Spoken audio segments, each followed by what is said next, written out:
دوستو، آج ہم آپ کو ایک لڑکی کا واقعہ بتانے والے ہیں جو مسلمان نہیں تھی، لیکن وہ اپنے کام بسم اللہ الرحمن الرحیم پڑھ کر کیا کرتی تھی، اور پھر بسم اللہ کی برکت سے اس کی جان کیسے بچ گئی۔ یہ پورا واقعہ سن کر آپ کا دل خوش ہو جائے گا۔ آپ اس ویڈیو کو لائک کریں یا نہ کریں، لیکن اس ویڈیو کو آخر تک ضرور دیکھیے گا۔ دوستو، یہ واقعہ کچھ اس طرح سے پیش آیا کہ پہلے کے وقت میں ایران میں ایک غیر مسلم لڑکی رہتی تھی۔ اس وقت وہ لڑکی مسلمان نہیں ہوئی تھی۔ اس وقت ایران میں ایک بادشاہ حکومت کرتا تھا، اور اس بادشاہ کا وزیر اس لڑکی کا باپ تھا، لیکن وہ بہت ظالم آدمی تھا۔ اب اس لڑکی کا دل اس طرح سے بدلا کہ ایک بار ایک بزرگ بابا محفل میں بیان کر رہے تھے۔ اس بیان میں وہ بسم اللہ شریف کے فضائل بیان کر رہے تھے کہ جو بھی اہم کام کرو تو بسم اللہ الرحمن الرحیم کے ساتھ شروع کیا کرو۔ اگر وہ کام بسم اللہ سے شروع نہیں ہوتا تو وہ کام آدھا اور نامکمل ہو جاتا ہے۔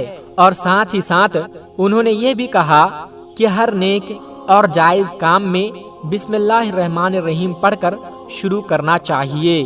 وہ بزرگ بیان کر رہے تھے کہ ایک شخص نے بسم اللہ الرحمن الرحیم کو بہت ہی اچھی طریقے سے، دل کی گہرائی سے، سچی نیت سے اور خوبی کے ساتھ پڑھا تو اس کی بخشش ہو گئی۔ بس یہ سننے کی دیری تھی کہ اس لڑکی کے دل میں ایمان جاگ اٹھا۔ بس اب اللہ تبارک و تعالیٰ کی کرم نوازی ہو چکی تھی، اور وہ اسلام کی محبت میں ڈوبتی چلی جا رہی تھی۔ جب وہ لڑکی ان بزرگ کی بات سن کر گھر واپس آئی تو اس لڑکی نے چلتے پھرتے، اٹھتے بیٹھتے، سوتے جاگتے ہر وقت بسم اللہ الرحمن الرحیم کا ذکر جاری کر دیا۔ اس کا جو باپ تھا اسے اسلام سے نفرت تھی۔ اس نے جب دیکھا کہ اس کی بیٹی یہ پڑھ رہی ہے، بسم اللہ شریف کا ورد کر رہی ہے، تو اس کو غصہ آنے لگا کہ وہ لڑکی ہر اچھے کام سے پہلے بسم اللہ الرحمن الرحیم پڑھتی تھی اور بہت خوش ہوتی تھی، اور یہ بھی کہتی تھی کہ اس کلمے سے میرے دل میں ایمان جاگ رہا ہے اور مجھے ایسا لگ رہا ہے کہ میرا ہر کام بن جاتا ہے۔ جب یہ بات اس کے باپ نے سنی تو وہ بہت ناراض ہوئے، اور اس نے سوچا کہ اب میں اس کو کہیں بھی باہر نہیں جانے دوں گا۔ اب یہ لڑکی مار پیٹ کے ذریعے ہی صحیح ہوگی۔ یہ ظالم آدمی اپنی بیٹی کو بہت مارتا اور اسے کمرے میں بند کر دیتا تھا۔ اسے اگر بھوک لگتی تھی تو وہ بھی اسے بھوکا ہی رکھتا، اسے کھانا نہیں دیتا، لیکن وہ لڑکی بسم اللہ الرحمن الرحیم پڑھتی جاتی تھی۔ اس لڑکی کے پاس بہت سارے کبوتر تھے۔ اس کا باپ بادشاہ کا وزیر تھا، تو وہ اس محل میں ہی رہتی تھی، تو ان کبوتروں کو بھی بسم اللہ سکھاتی تھی۔ وہ سارے کبوتر اس کے دوست تھے، اور اسی کی کھڑکی کے پاس ان کبوتروں کا گھونسلہ تھا۔ باپ نے جب بند کر کے بھی آزما لیا تو اب سوچنے لگا کہ یہ لڑکی سدھرنے والی نہیں ہے، میں اس کو ختم کر دیتا ہوں۔ اس کے بعد اس ظالم باپ نے ایک سازش کی کہ بادشاہ کے پاس ایک ہیرے کی انگوٹھی تھی جو کسی اور کے پاس نہیں تھی، صرف بادشاہ کے پاس تھی۔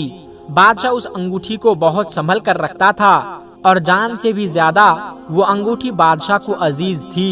ایک بار بادشاہ سو رہا تھا اور انگوٹھی اس کے سرہانے پر رکھی ہوئی تھی۔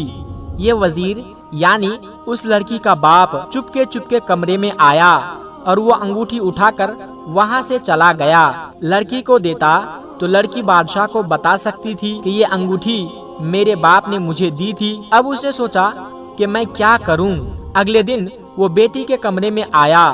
اس وقت وہ کمرے میں موجود نہیں تھا۔ باپ ادھر ادھر دیکھنے لگا۔ اس نے سوچا کہ یہ جو کبوتروں کا گھونسلہ ہے اس کے اندر میں انگوٹھی چھپا دیتا ہوں، اور سپاہیوں سے کہوں گا کہ اس گھونسلے میں بھی چیک کرو، ہو سکتا ہے کہ انگوٹھی اس میں موجود ہو۔ سازش تو بہت اچھی کی تھی، چالاکی سے اس نے کام کیا تھا، لیکن سب کچھ اس کے منصوبے کے مطابق نہیں ہوا۔ وہ لڑکی اللہ تبارک و تعالیٰ کا نام لینے والی تھی، اور اللہ پاک اپنے بندوں کو مایوس نہیں کرتا۔ لڑکی کو یہ بات پتہ نہیں تھی کہ انگوٹھی کبوتر کے گھونسلے میں ہے۔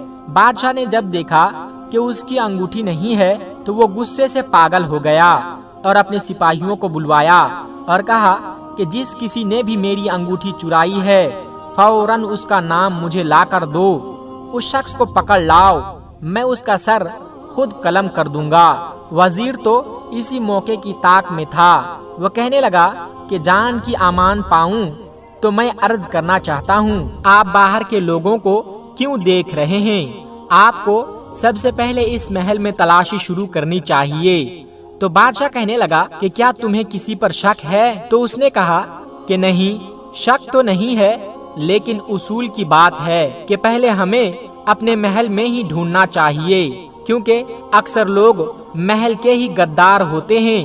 بادشاہ نے کہا کہ بات تو تم نے ٹھیک کہی ہے، تو چلو پھر محل سے ہی تلاشی شروع کرتے ہیں۔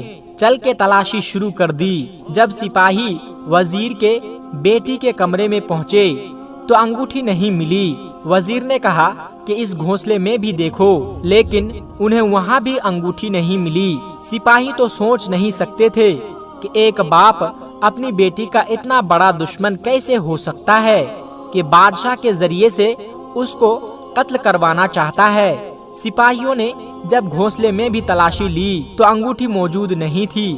اس کے بعد سپاہی اس وزیر کے کمرے میں پہنچے تو کیا دیکھتے ہیں کہ بستر کے اوپر وہ انگوٹھی رکھی ہوئی ہے۔ سپاہیوں نے فوراً اس وزیر کو، اس ظالم باپ کو گرفتار کر لیا اور بادشاہ کے سامنے لے آئے۔